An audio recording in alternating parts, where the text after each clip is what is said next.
So you're ambitious, you got big dreams, you want to be successful, and ultimately you want to live the life you've always imagined. But there's a problem. You're lazy. You know exactly what you should be doing, yet you don't do it, leading to feelings of guilt because deep down you know you're capable of more. This guilt builds up over days, weeks, months until it turns into acceptance. And then the new year arrives with the same goals from last year. You start off strong, fueled by motivation and a bit of delusion. But before you know it, procrastination creeps in like that one relative who always shows up uninvited. Your lingering procrastination turns into a daily cycle of laziness. And before you know it, you've labeled yourself as a lazy person. So how do we break this cycle and break free from procrastination?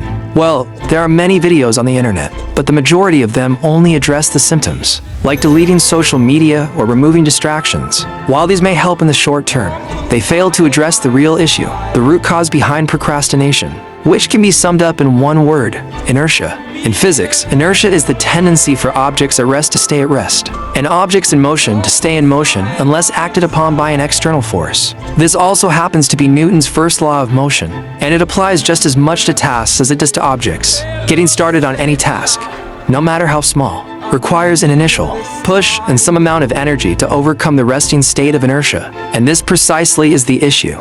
We make this initial push so big and difficult in our minds that instead, we just avoid the task entirely and distract ourselves with cheap, dopamine-inducing activities. To break procrastination, we need to break inertia, and there are two ways to do this. Getting started is the most difficult part, so make this as easy as possible by reducing the stakes and taking the smallest step forward. For example, if you tell yourself, "I need to sit down and complete my essay," the inertia is too strong because the stakes are so high. But instead, if you tell yourself, "I'm only going to write a few words," the feeling of inertia is much lower. And now it's pretty easy to get started without needing to rely on willpower or discipline.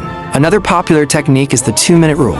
If you don't feel like doing the work, just tell yourself, "I'll do it for 2 minutes, and then stop if I want." For example, if you don't feel like cleaning your room, put on a song, clean your room, and stop when the music stops. The best part is usually you'll continue longer than 2 minutes, or you'll end up writing more than a few words. This is because objects and motions stay in motion, meaning once we get started, we start gaining momentum, and this momentum keeps us going for longer. Initially, it's like pushing a ball uphill, but once we pass the point of inertia, it's downhill from there. That's why it's important that the initial push is small and easy. In other words, reduce the stakes and start with just a small step. You can apply these two methods to any area of your life to overcome procrastination, whether that's getting to the gym, working on your side hustle, maintaining your relationships, or pretty much anything you can think of. If this video opened your eyes, hit that subscribe button, because it's time to turn dreams into reality.